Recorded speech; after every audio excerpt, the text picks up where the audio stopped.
Magandang araw mga kaibigan. Wops, tigil na ang ingay. Ang tatalakayin natin ngayong araw ay ang paglalakbay ni Ferdinand Magellan sa Pilipinas.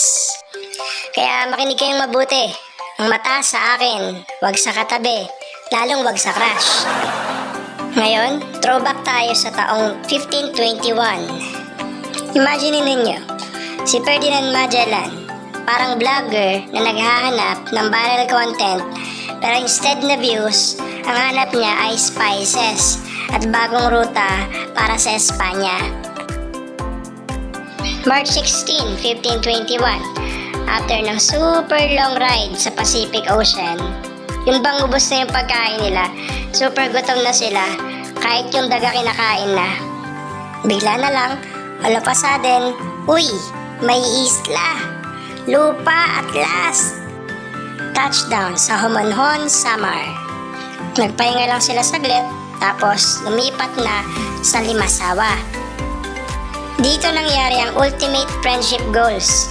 Nakipagsanduguan, yung tinatawag na blood compact, si Magellan kay Raha Colombo. Bilis na buo ng relationship goals nila. Parang 5 minutes lang magtropa na agad. Fun fact lang guys, dito nagsimula ang pinakaunang misa ng Kristiyano, sabihin nating Katolisismo, dito sa Pilipinas.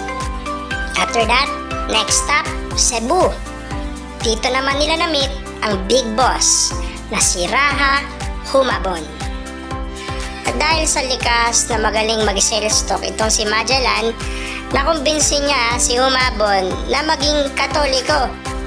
Siguro sabi ni Magellan, open-minded ka ba? O sige, bibinyagan kita.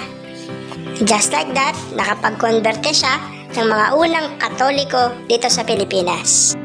Dahil dito, parang lumaki yung ulo ni Magellan. Akala niya siguro, lahat ng taong makakausap niya, makukonverte niya sa Katoliko. At dito napapasok ang bayani natin na si Lapu-Lapu. This land is our homeland. Wag kasi yan. Siya ang dakilang dato ng Mactan at hindi siya sang-ayon sa kilusan ni Magellan sa Kapuluan. Sabi niya kay Magellan, "Excuse me, who are you?" At dyan nagsimula ang makasaysayang bakbakan ni Magellan at ni Lapu-Lapu. At yan ang tatalakayin natin sa next episode ng miniseries ng Pinoy History.